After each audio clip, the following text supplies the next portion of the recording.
Yo, what is up guys, Grim here, and in today's video I thought we'd take a quick look at the meta for Ultimatum League. Of course, it's week 1, very early days, but a lot of people are looking to their next build, what that might be, and I thought I'd run through some of the builds that people are obviously finding some success with and are a little bit hot right now, and kind of go over the preliminary meta of what is looking to be, shaping up for Ultimatum League. So if you come here and you select Headhunter, we're on PoE Ninja builds, of course, and this is like the top X levels. I think it's 94 plus. Yep, it is. You can really get an interesting idea of what the breakdown is and kind of what people are looking for their mapping builds. And I find it pretty damn interesting. So at the top here, the king of the totem pole is of course Stormbrand. Stormbrand is a pretty damn good skill. I gave it a go myself, but I found it a little too squishy. You generally top out at around 3.5k life. You don't have too many other defensive layers, but you do achieve some of the best clear, and you do have almost pre-nerf explosion, sort of explosions by leveraging Impulsor and Storm's Gift. Most of the players here will be using that combo, and it is very powerful when you do that.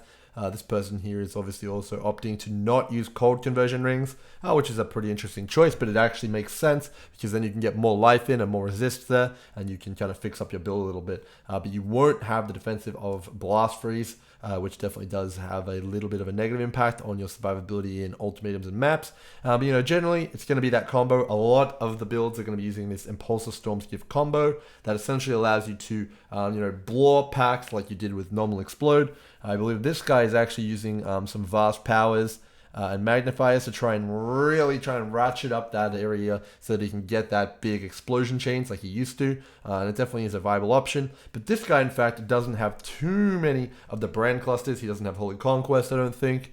He doesn't have any of the brand kind of clusters, so he will be pretty low in the single target department, I imagine. And it will be a little bit rough on the brand attachment range as well. So I'm not sure how smooth this will play, but it is definitely a pretty interesting kind of take on the Stormbrand playstyle. You'll see a lot of people are playing Stormbrand with very similar setups. This guy again using that, opting for Nebulous. I imagine this guy's probably playing in a party because he's using the Nebuluses. He's going cold conversion here, which is pretty interesting, and he's using Ephemeral Bond, which can be particularly effective. Is this guy using? He's actually using the brand clusters, which is a fairly interesting take. So definitely two kind of trains of thought there. I definitely felt like I needed more area when I was playing Stormbrand on my Impulsor. I wasn't getting the chains I wanted, but maybe that's why that guy went with area. There's definitely some arguments to be made for the single target though, if you don't have the brand clusters. So definitely some interesting things to consider there. But obviously these people are having pretty good success with it. They're fairly high level, and it does look pretty good. So the other thing that people are going with Stormbrand is Elementalist. Elementalist is more defensive. This guy has 4.2k life, definitely a lot more. It's very good. He's also using the same combo that we're used to seeing here. This guy is using brand clusters. No Holy Conquest, so that's interesting. But yeah, very common to see the setup, and most of the Stormbrand builds are probably going to be using that chest piece and gloves combo. We do see some Hierophants in here and some Inquisitors, but those are different kind of builds. If you take a look, it's actually some specific kind of build. It's a mapping, it's not really a mapping build, but it is fairly interesting nonetheless, but that's not really what we're looking at right here, as I don't think that's going to be the dominant Stormbrand build. So that's Stormbrand. Penance Brand is also pretty highly represented. There's a few different kind of approaches that people are taking to Penance, it seems. The most popular, it seems to be, is actually this double Nebulous Incandescent Heart. I haven't really given it too much thought of why they're doing this, but it is pretty interesting. They're obviously converting to Fizz to Lightning to Cold, which is fairly strong, and they're also using the Nebulous to leverage that Cold Lightning kind of combo, which is fairly good. Not sure how he's getting the resist for that. Maybe he is playing in that group, potentially. He does also have a lot of small clusters here, and he's playing Chaos Inoculation. All the Incandescent Heart builds are playing Chaos Inoculation.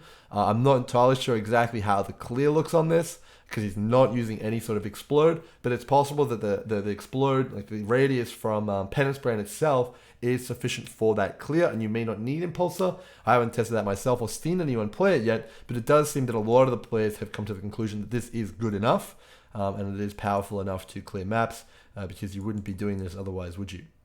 This is a life-based one, it seems like. Pretty interesting, but this doesn't seem to be the prominent strategy. Right now, it seems to be that Incandescent Heart one. Lots of people are doing that one here. This guy is also doing it. He's using Voidbringer for more crit, which is a pretty interesting take. His brands are actually pretty expensive in the mana department. Very interesting to see that. But yeah, most of the Penance Branders seem to be assassins, as you can see. which are all following suit in a pretty similar fashion. What's this guy doing? This guy's actually magic finding. Very interesting. He must be playing in a group. Super duper cool. So that's Penance Brand and Stormbrand. Brands do definitely seem to be probably the most powerful and most represented build, at least at week 1. So definitely probably worth looking into brands if you're looking for a juicing build.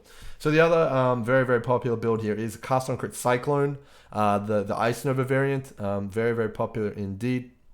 You can see here coming in at 62% of all Cyclone players with a Headhunter. There's people playing Inquisitor with this, which is actually pretty interesting. There's Inquisitor and there's Assassin, and there's also a few Occultists.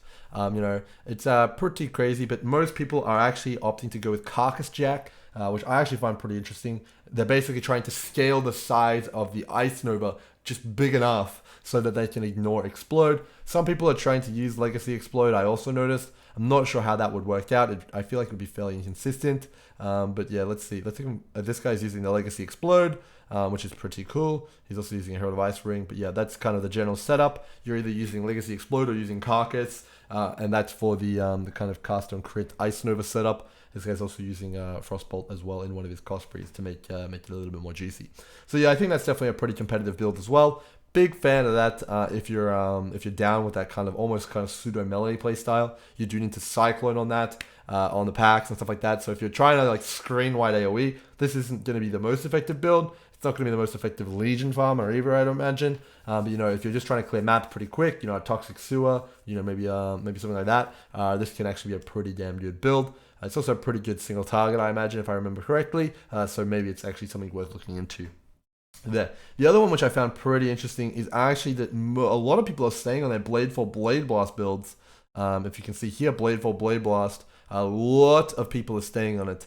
They're staying on the Assassin and the Inquisitor. They're picking up some Explode. Sometimes maybe they're going with that Carcass Jack. Again, Carcass Jack pops its head up again.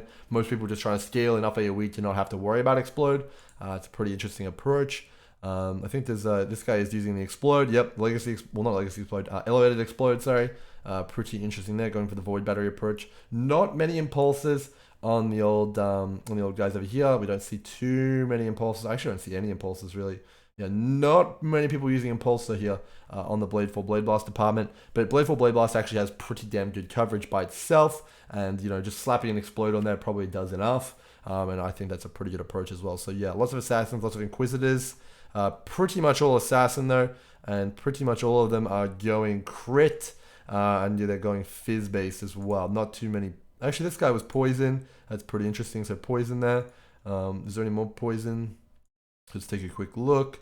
This guy's crit. Yeah, so crit and poison seem to be the best kind of approaches there on the Bladefall Blade Blast department, which is pretty cool. So that's one. And then the next one is Burning Arrow. I actually think this is a pretty damn good build. It's got really good AoE clear from the Barracks Respite here, and it actually does scale fairly well with Headhunter. The only downside of this skill is, of course, that your attack speed is incredibly slow. You don't have 360 coverage. You need to ignite an enemy and have it prolif and stuff like that. But once you do kill an enemy, you can kill pretty much the whole screen and off the screen, and it's actually a fairly powerful build when you think with all things considered. This guy's actually not opting to use the Golem Amulet, so he'll be a little bit less defensive, but I think this build is actually a fairly good one. It has incredible AoE. I imagine it can probably deal with full legions. It can absolutely smash through ultimatums, especially with the HH on. This guy's actually opting to use Void Walkers as well, which is pretty interesting. So yeah, Burning Arrow continues to be an absolute beast of a build. I don't expect it to be going anywhere. Lots of people are deciding to stay on it, even with their Headhunter. Very, very strong overall, and I think it's going to be sticking around for quite a while. This guy's using Primordial Chain, and of course the Blizzard Drown is also a nice pickup as well. So yeah, super duper good. Big fan of that. The only expensive part is, of course, the clusters are insanely expensive on Burning Arrow, but it is a very, very good build, and it's definitely a top contender for a tier 1 build overall. Very cool. All right, moving on. What else we got here? We got Elemental Hit. So Elemental Hit isn't massively represented here, but it is definitely represented. It's a very, very good build. The Elemental Hit Raider and Deadeye, and I'm surprised I don't see Slayer, honestly. Elemental Hit Slayer was one of the big builds of Ritual League, and it didn't really get nerfed too much at all, if at all, really. And it is a pretty damn good build. This is a build that relies on projectile scaling. So basically, you're going to be. It looks like this guy's actually playing Totem Elemental Hit, which is pretty interesting. So that's not what we normally see. Totems. Do we have any pure elemental hitters? This guy's playing pure elemental hit. He's using Asenath's Chant. Interesting. For his curses. So yeah, elemental hit is still a very, very good option. We're not seeing too many really super duper advanced builds yet. We're not seeing any crazy bows or anything like that. This guy, he's got a pretty good bow actually. He's got the elemental hit going. And I think elemental hit is going to be a pretty damn good option as well. It can get pretty defensive with Wind Dancer and all the Raider or Deadeye stuff with Wind Ward or the dodge. He's got phase acro. I think it's a pretty damn good pick. You do have to rely on Chain though. You can see this guy's got Chain in his elemental hit. And then he's also got another elemental hit for single target with the barrage. So it's that kind of classic bow setup. I think it's very, very powerful, and we're definitely going to see a resurgence in bow skills, I think. Along with the the skills that we mentioned earlier, it does seem to be where the meta is shifting towards. So bows are going to be pretty damn popular. Next up, what do we got? We got Power Siphon and KB. This is going to be pretty much the same thing, projectile scaling. Not too many people playing this yet, but they're all going CI, so this leads me to believe it's going to be int stacking. Let's see. Yep, sure is. This is an int stacking CI build. So this is similar to something that Empyrean played in the last league, I believe. It is a very, very strong build as well. Again, your projectile scaling, so the explode nerf didn't really affect you at all, and it's not going to be really worrying you too much. And you're also Chaos Inoculation, which is super duper good for the lead mechanic, because there is some Chaos damage present. So yeah, definitely in stacking Wonder, pretty damn good pick. Definitely one that I would recommend. Looks like KB is also on the table here. Let's take a look at KB. Is it also in stacking? Let's take a quick look. KB. Yep, looks like KB is also in stacking. Very, very interesting there. And then the last one here is probably like TS. As well as Ice Shot and Lightning Arrow. Kind of makes up 6% here. It's fairly underrepresented for how powerful it is, I think. People are going with Elemental Hit over these skills. It doesn't surprise me. It's much easier to scale Elemental Hit, and it has much higher single target. I think that the Tornado Shot, Lightning Arrow, and Ice Shot will probably see a little bit more increase as people, get a little more currency, as it is a fairly expensive build to kind of build. People are coming in here. This person's using Void Fletcher. This guy's using a Legacy Explode, not a Legacy, sorry, an Elevated Explode mod. This is, in my opinion, is actually a pretty good choice. He is opting to go with Awakened Chain, as I think you should. He's got the barrage setup. I think once you get to a certain budget with the bow builds, you do transition off the Hydrosphere kind of setup and you go into barrage. And I think it's a pretty good pick as well. So I guess that's a quick overview of what the end game kind of build kind of meta looks like right now in week 1. It is obviously very early days, but you've got your Stormbrand, Penance Brand kind of setups with your Elementalist Assassin, kind of using that Impulse to Storm's Gift combo. You got people sticking around on Blade for Blade Blast, trying to scale that AoE enough, with the Carcass Jack. I think it's a pretty good choice. You got Cock Ice Nova coming back out of the woodwork as always. It's pretty good as well. Assassin Inquisitor, pretty good.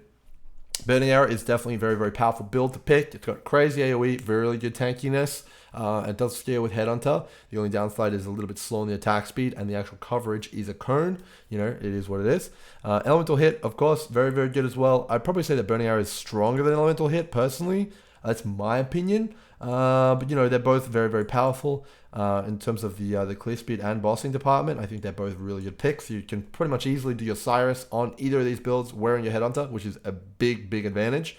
I think it's very, very strong. Then you got the int stacking kind of department, the int boys, you got Power Siphon KB, and then finally you got your bow boys using TS, Ice Shot, and Lightning Arrow.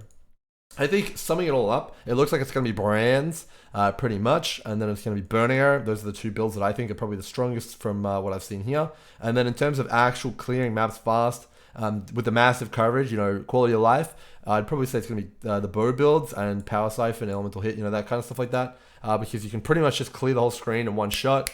And that is not the case with with Blade for Blade Blast and Cock Ice Nova, for example. These builds don't do that. Burning Arrow, there's a case to be made for. Stormbrand and Penance Brand are very, very squishy. I think that's my overall kind of opinion on the current meta. So hopefully you guys find a build here that you might find interesting. I'm sure there's going to be plenty of other builds that come out in the coming weeks, which we'll be able to take a look at. If you liked the video, make sure you comment, maybe I do more of these. I don't know. Do you guys like it? We'll have to see. If people enjoy it, I'll make more. But that's kind of my opinion. Crafting for these builds will be extremely lucrative, of course. Making the bows for elemental hit, in-stacking gear for, the wanders, and all sorts of stuff like that will be incredibly profitable. With all that said, hopefully you guys have enjoyed the video. I'll see you guys in the next one. Cheers.